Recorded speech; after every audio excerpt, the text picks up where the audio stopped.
მახსოვს აი ბოლო სტუმრობისას ჩემთან ეთერში თქვენ სწორედ ავითარებდით აი ამ ოპოზიციის მოქმედების სწორედ აი ამ სქემას, რომელიც მიგაჩნიათ, რომ შეიძლება იყოს გამარჯვების ფორმულა, ანუ მეტი შანსი გქონდეს ქართული ოცნებისთვის რამდენიმე ქალაქის, მათ შორის დედაქალაქის მოგებისა ადგილობრივ არჩევნებში და ამბობდით, რომ შესაძლებელია შეთანხმება ოპოზიციის ან მისი მნიშვნელოვანი ნაწილის, თუნდაც ესეთი საზოგადოებისთვის ძალიან მისაღები არა პოლიტიკური ფიგურის გარშემო. აი ამ ვერსიაზე, რომელიც მე ახლა ამ ეთერში გავაჟღერე და რადგან სულ უფრო ხშირად მუსირებს ეს ვერსია, ვინ შეიძლება წარადგინოს ქართულმა ოცნებამ მერობის კანდიდატად და დღეს აი ამ რაღაცნაირად ვერსიის განმტკიცებას ხელი შეუძლო კახი კალაძის განცხადება მის თაობაზე, რომ აი შესაძლებელია ისიც აღარ იყოს ხვალ თბილისის მერი და რაღაცა სხვა თანამდებობაზე გადავიდეს, ან შესაძლებელია საერთოდ აღარ იყოს პოლიტიკაში, შეძლებს ოპოზიცია ისეთი ადამიანი იყოს, ვინც სათანადო კონკურენციას გაუწევს აი ასეთ მაღალ რეიტინგულ, მაღალი ნდობით, მაღალი ავტორიტეტით გამსჭვალულ ადამიანებს, როგორც მათ შორის ჩემს მიერ დასახელებული ზაზა ფაჩულია. მოგესალმებით, მე ნებისმიერ ვერსიას, რომელზეც საუბრობ ხოლმე, წინ წაუძღვარებ ხოლმე წინაპირობებს. ასე რომ არჩევნებში უნდა მიიღოს ოპოზიცია მონაწილეობა თუ არ უნდა მიიღოს მონაწილეობა, ეს მე არ ვიცი ზუსტად, იმიტომ რომ ყველაფერი არის წინაპირობებზე დამოკიდებული. აი მაგალითად საერთო ტექნოკრატიული კანდიდატის შერჩევას შეძლებს ეს ოპოზიცია, არის საკმარისად კონსტრუქციული, ან საკმარისი იქნება მარტო აი ესეთი საერთო ტექნოკრატიული კანდიდატის შერჩევა გამარჯვებისთვის, სხვა რესურსები აქვს ამ ოპოზიციას, რა ტიპის ბრძოლისთვის არის საქმე. ანუ უფრო მეტი შეკითხვაა დღეს ჩვენს ირგვლივ, ვიდრე პასუხი და ოპოზიციაშიც არ ჩანს, რომ ისინი მზად არიან მოლაპარაკებებისთვის, რაღაცების დათმობისთვის, საერთო სტრატეგიის შემუშავებისთვის და ასე შემდეგ. მეორეს მხრივ ჩნდება შეკითხვა, რომ თუ არჩევნებში არ იღებ მონაწილეობას, მაშინ რას აკეთებ? აი ამაზეც პასუხი ოპოზიციაც არ აქვს, ხო? ჩვენ ხედავთ, რომ აქციები და სანქციები არის ძალიან მნიშვნელოვანი მოვლენა, უნდა გაგრძელდეს, უნდა შენარჩუნდეს ეს სულისკვეთება და ეს მეთოდი და ეს იარაღი, მაგრამ ხედავთ, რომ ის არ არის საკმარისი. ქართული ოცნების აი ეს ციხესიმაგრე სამწუხაროდ კვლავ ფეხზე დგას, უფრო ძლიერდებიან, მაგრამ ხედავთ, რომ ერთი კლანისგან კომპლექტდება ყველა თანამდებობა, უფრო ცდილობენ, რომ აი ეს მოწინავეები ერთ გენერალს დაუქვემდება, რომ და დიახ და აქეთ რა ხდება, ხო? სრულიად გაუგებრობა. ნაწილი არ მიიღებს მონაწილეობას, ნაწილი მიიღებს მონაწილეობას, ბოიკოტი ბოლომდე არ შედგება და ასე შემდეგ. ასე რომ ძალიან ბევრი წინაპირობა არსებობს. რაც შეეხება ზაზა ფაჩულიას, ზაზა ფაჩულია კარგი ოჯახის შვილია, კარგი დედა ყავს და მე იმედი მაქვს, რომ დედამისი გაიყვანს გარეთ, დაელაპარაკება და იტყვის, რომ დაანებონ პოლიტიკას თავი ისეთმა სპორტსმენებმა, რომელთაც არასდროს პოლიტიკურ კონფლიქტში არ მიუღიათ მონაწილეობა, პოლიტიკური ღირებულებები არ დაუსვიათ, რომელიმე ტენდენციას ამ საზოგადოებაში არ წარმოადგენენ და მხოლოდ საკუთარი ბიზნესის დაკრიშვისთვის მოდიან, ასე ვთქვათ, საზოგადოებრივ ასპარეზზე და მე იმედი მაქვს, რომ ეს უძვირფასესი ადამიანი, უნიჭიერესი ადამიანი ზაზა ფაჩულიას სახით უარს იტყვის იმაზე, რომ შევიდეს პოლიტიკაში და ქოლგა გახსნას თავისი ბიზნესის დასაცავად და დაეტევა თავის ძალიან მნიშვნელოვან და ბრწყინვალე კვარცხლბეკზე, რომელიც კიდევ ერთხელ დავაზუსტებ, რომ ეს რა თქმა უნდა არის მხოლოდ გავრცელებული ინფორმაცია, რომელიც მუსირებს, შესაძლებელია ეს ინფორმაცია გარკვეულწილად მოამწიფა იმანაც, რომ ვიცით, რომ წმინდა გიორგის ორდენზე არის, ხო, ისიც კალაძესთან და ხვიჩო კვარაცხელიასთან ერთად წარდგენილი, არ ვიცი, შეიძლება ამანაც გაამძაფრა, ასე ვთქვათ, საუბრები ამ თემაზე. სიტუაცია არის, მაგრამ სიტუაცია, ანუ გარკვეული საარჩევნო კომპლექსი საჭიროა, მოდი ჟარგონს ვიხმარ, აიკიდეს პოლიტიკურმა პარტიებმა ასე გამოდის, ანუ თუ მიმდინარეობს რაღაცა ფარული საარჩევნო კამპანია. აი ამ პირობებში კიდევ გაქვთ რაიმე იმედი იმისა, რომ ოპოზიციას შეუძლია სათანადო კონკურენცია გაუწიოს აი ამ პოლიტიკურ ორთაბრძოლაში ადგილობრივ არჩევნებში ქართულ ოცნებას, რომელიც საკმაოდ ღიად არის ამ სამზადისში, მრავალმხრივ არის საარჩევნო სამზადისში და ცოტნე ძალიან სკეპტიკურად არის განწყობილი, რომ ერთიანი არ ვიცი ფრონტი რომ შეიკრას ძალიან გაუჭირდება ერთ რომელიმე კანდიდატზე შეთანხმება ოპოზიციას, იმიტომ რომ ყველას უჭირს საკუთარი პოლიტიკური ეგო დათრგუნოს რაღაცა საერთო მიზნის სასარგებლოდ. სამწუხაროდ ეს ძალიან თვალსაჩინოდ ჩანს. რა არის ჩვენი პოლიტიკური, ესე იგი, კლასის მთავარი ნაკლოვანება? აი, თქვენ ჩამოთვალეთ ყველა მათი ნაკლოვანება. ეგო, ამბიციები, ეს ერთი, მეორე, არაფრის დაგეგმა არ უყვართ, მესამე, არ შეუძლიათ რესურსების სათანადოდ გადანაწილება და შრომის გადანაწილება, არ შეუძლიათ თქვათ უკან დასახევი გზა დაიტოვონ და ყველა ხით წვავენ ხოლმე სხვადასხვა პოლიტიკურ საკითხებზე მსჯელობის დროს და ასე შემდეგ.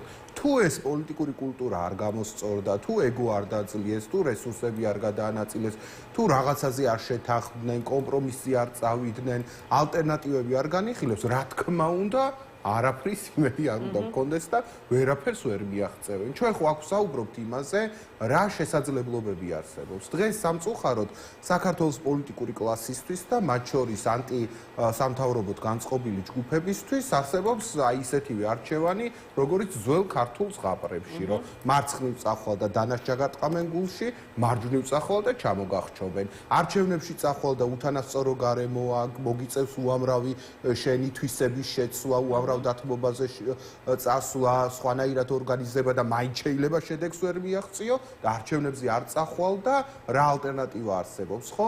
რევოლუციის მოხდენა სჭირდება მობილიზება ხალხის, დიდი მხარდაჭერა არ არის ეს ეხლა მე-18 საუკუნე და მე-17 საუკუნე რო პატარა ბუნტიდან დაიწყოს რაღაცა დიდი რევოლუციური ცვლილებები, ესე იგი თუ არჩევნებზე არ მიდიხარ, მაშინ რაღაც ალტერნატიული გეგმა უნდა გქონდეს. სიტყვა გეგმა მე მგონია რომ თქვენს აუდიტორიას უკვე შეძულდა, იმიტომ რომ წლებია თუ თვეებია ითხოვენ ადამიანები, რომ აი თქვათ არჩევნებზე არ მივდივართ.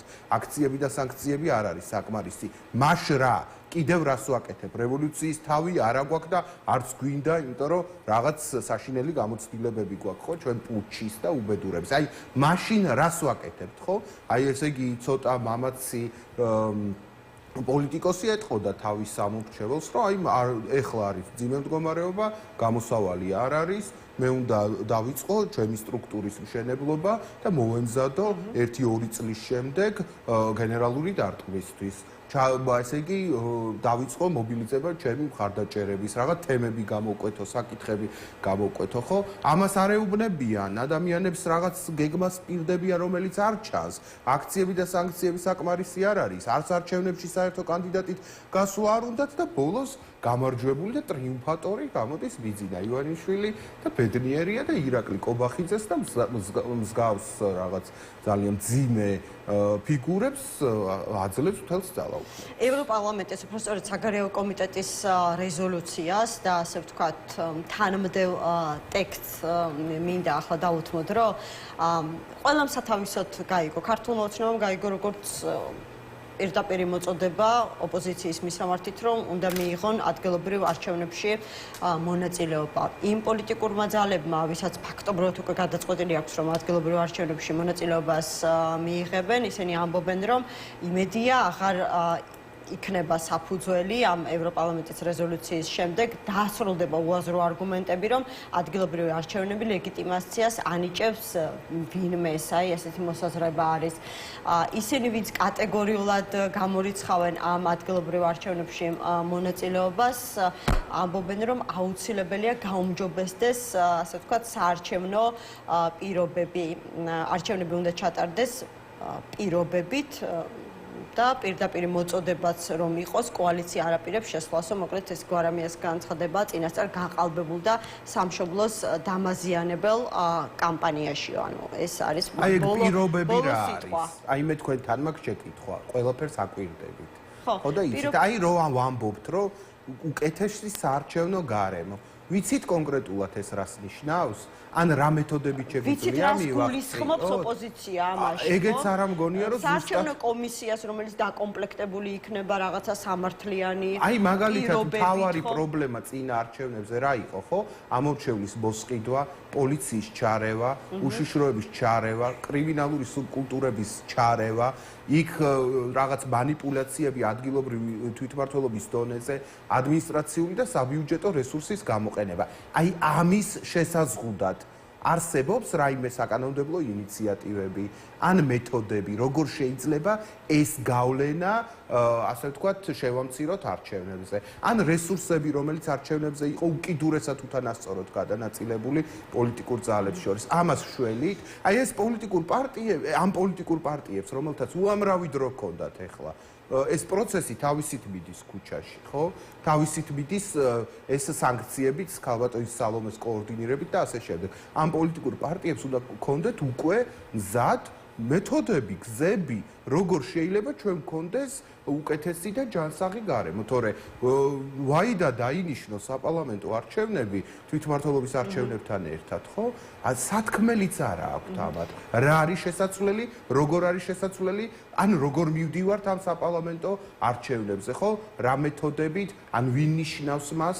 საერთოდ არაფერზე არ აქვთ და კი ბატონო, ცოტნე თქვენთვის მინდოდა მეკითხა, თქვენ როგორ გაიგეთ ეს? სულ უფრო ხშირად მისმის სხვათა შორის ასეთი შეფასებები სხვადასხვა ინტერპრეტაციით არსებულ ვითარებასთან დაკავშირებით, რომ ახლა ერთნაირად მძიმე არის, არ ვიცი, მარჯვნივ წახვალ რაღაცა თავს მოკვეთენ, მარცხნივ წახვალ იგივე ბედი გელოდება, თუმცა შესაძლებელია რაღაცა ფორმები იყოს განსხვავებული.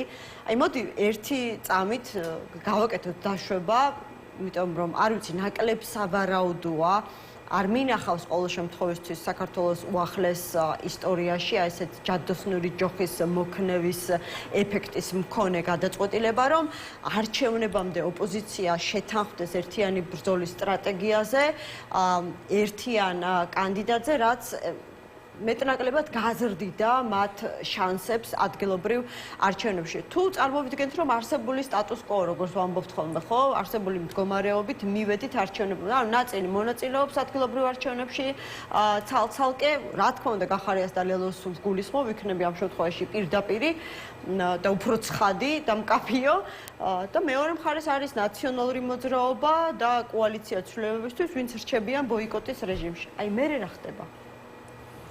რა ვიცი, რა გითხრათ, რა ხდება? არაფერი განსაკუთრებული არ მოხდება. თუ ესე იგი გულწრფელები არ იქნებიან ჩვენი პოლიტიკოსები ამომრჩევლების წინაშე.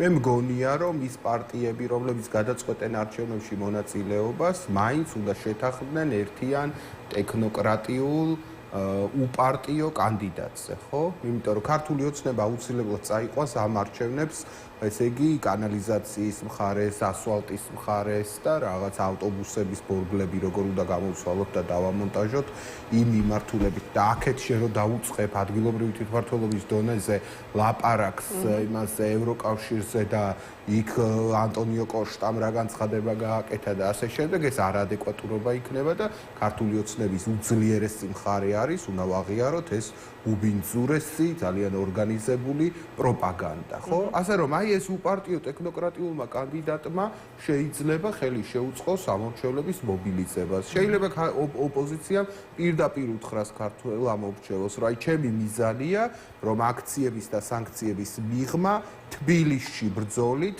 ლეგიტიმაციის დამატებითი კრიზისი შეუქმნა ხელისუფლებას და უპარტიო ტექნოკრატიული კანდიდატი, რომ აი შეიძლება გკითხოთ ახლა აი ვინ შეიძლება იყოს ოპოზიციის მოძებნა ჭირდება, სახელი და გვარი ხო არ შეიძლება რომ პირდაპირ დავასახელოთ. მეც არ ვიცი, ახლა პირადად ვერ გეტყვით, ახლა არ მყავს მე ესეთი რჩეული, მაგრამ არსებობს, ხო? თქვენ ფიქრობთ, რომ სალომე ზურაბაშვილი და პაატა ბურჭულაძე ახლა ეს ორი ადამიანებიც არასერიოზულია პაატა ბურჭულაძის კანდიდატურად წამოყენებად, მას თავისი შლეიფი მოყვება და მეორეც ერთი ქალბატონ სალომეს თავისი ძალიან დიდი და სერიოზული ფუნქცია აქვს და ეხლა მართლა კანალიზაციაზე და იმის რიმაზე არ უნდა ალაპარაკოთ. არანაკლები ფუნქცია და მიზანია ეხლა დედაქალაქის მოგება, რაც შეიძლება დიდი ბზარი იყოს დაუშვათ ხელისუფლების. მე არ მომსმენია ქალბატონ სალომესგან მონოლითურ წყობაში. თუ გამოთქვამს ამ მოსაზრებას, შეიძლება მას ჰქონდეს არგუმენტები, რატომ ღირს მონაწილეობის მიღება, მაგრამ არ ამგონია.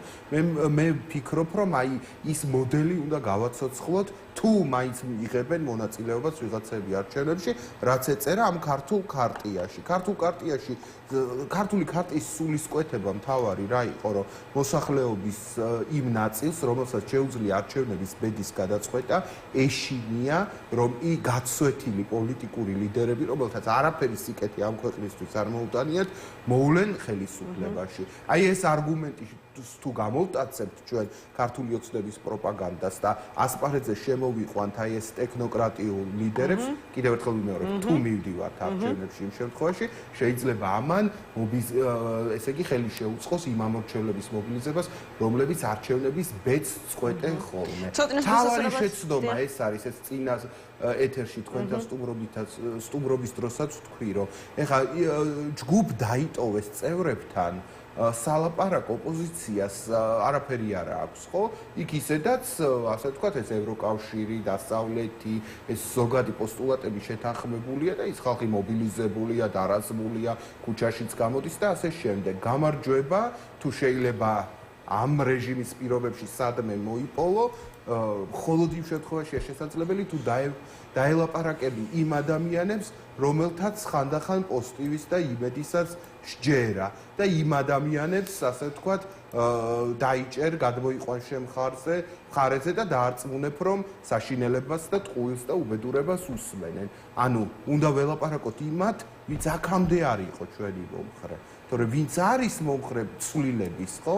იმისი დარაზმა, რა თქმა უნდა, საჭიროა და იმასთან კომუნიკაცია საჭიროა, მაგრამ მარტო მათზე არ უნდა იყოს პოლიტიკური კლასი დამოკიდებული, რა. ხო, ცოტნე, აი თქვენ მოსაზრებას ნახეთ ეჭვიანობის გარკვეული ეტაპი, ურთიერთეჭვიანობის, ხო, ოპოზიციური პარტიების მხრიდან ერთმანეთზე, ну, მას შემდეგ რაც ფაქტობრივად დადასტურდა, ნაწილი უკვე განიხილავს არჩევნებში მონაწილეობას, მეტიც აქვთ რეგიონული ტურნეები გამართული.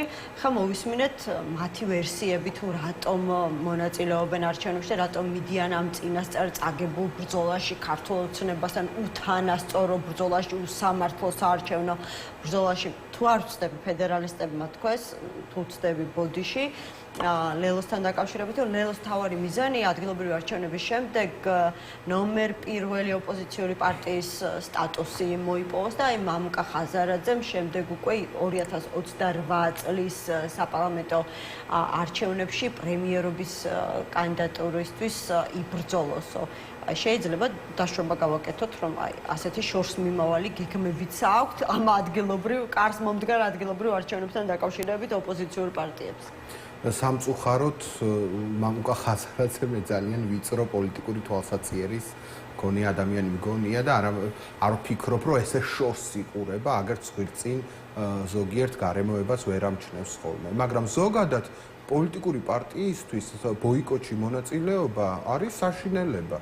ის ამ არჩევნებში მონაწილეობაზე უარის თქმით კარგავს უმცირეს წარმომადგენლობასაც კი სხვადასხვა საკრებულოებში. საკრებულოებში ყოფნა ნიშნავს, რომ რაღაც დონეზე მაინც ადგილობრივი ორგანიზაცია გააქვს და იქ ვიღაცას ასაქმებ და ოთახი გაქვს და შეკითხვის დასმის უფლება გაქვს და რაღაც ინიციატივის შეტანის უფლება გაქვს. ასე რომ ეს სტრუქტურები და ეს წარმომადგენლობითობა ცალკეული პარტიებისთვის ძალიან მნიშვნელოვანია. ცალკე თუ ავიღებთ პარტიებს და რა თქმა უნდა, ბევრს თმობენ ის პარტიები, ვინც ასე ვთქვათ, უარს ამბობს აი ამ მანდატებზე და ასე შემდეგ. და აი მეორე მიზეზი არჩევნებში მონაწილეობისა შეიძლება ისიც იყოს, რომ აი უთხრათ ამორჩევლებს, რომ აი ბოლო არჩევნები იყო უკანასკნელი პერიოდის განმავლობაში. აი ბოლო შანსია, რომ დემოკრატიული გზით რაღაცას შეეცადო, ხო? და ისიც რო არ გამოვა, მერე იწყება 3 წლიანი თუ 4 წლიანი პერიოდი, როდესაც არჩევნები არ ტარდება ამ ქვეყანაში და უკვე ბოლო, ასე ვთქვათ, იმასაც მშვიდობიან საარჩევნო დემოკრატიულ ცდასაც გამოიყენებ. და ადამიანებს ეტყვი, რომ სხვა აღარაფერი აღარ დარჩა, გარდა ორგანიზებისა, წინააღმდეგობის გაწევისა და ეფექტურად ვადამდელი არჩევნების მოთხოვნისა. იმიტომ რომ აი ეს მუნიციპალური არჩევნების კარტიც გათამაშდა. შეიძლება ამ არგუმენტს ეყრდნობიან, არ ვიცი, ვერ გეტყვით, ფაქტია, რომ ძალიან ძიმე მდგომარეობა. მადლობა გადაცემაში მონაწილეობისთვის.